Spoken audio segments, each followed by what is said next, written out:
சட்னி அரைச்சா மசாலா அரைக்க முடியல, மசாலா அரைச்சா மஞ்சள் அரைக்க முடியல, ஒவ்வொன்னுக்கும் தனி மிக்சரா வாங்க முடியும்? வேண்டாம், அல்ட்ரா சாய்ஸ் ப்ரோ இருக்கே, இந்தியாவின் அதிவேக 1000 வாட்ஸ் மிக்சர் கிரைண்டர், வினாடிகளில் கல்லையும் கரைக்கும் ஒரு சாய்ஸ் ப்ரோ போதும். இனி எதையும் அரைக்கலாம், அதை ஃபாஸ்டா அரைக்கலாம். ஆச்சி பாயாசம் மிக்ஸ், ஒன்று வாங்கினால் ஒன்று இலவசம்.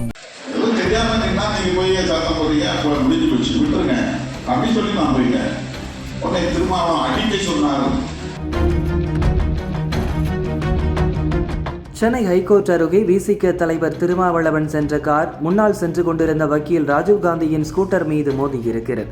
இது பற்றி கார் டிரைவரிடம் கேட்ட ராஜீவ்காந்தியை விசிகவினர் கும்பலாக சேர்ந்து தாக்கியுள்ளனர்.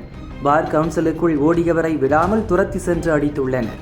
இதுகுறித்து செங்கல்பட்டு மாவட்டம் திருப்போரூரில் நடந்த விசிக கூட்டத்தில் திருமாவளவன் பேசினார்.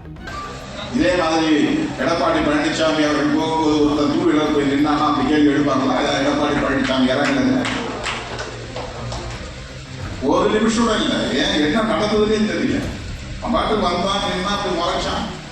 யாரா இருந்தாங்கன்னா அவங்கள்ட்ட முறைச்சதுனால அவங்க அடிச்சாங்க. அவன் யாரு, என்ன சாதி, என்ன மதம் ஒன்றும் தெரியாது.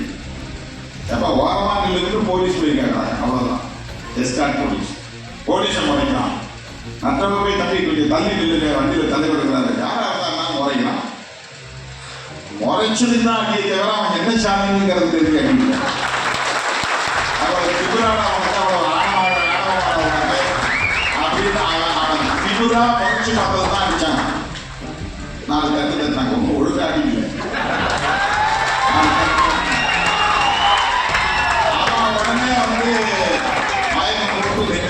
ஒரு நாடகம் என்ன நாடகம் தான்.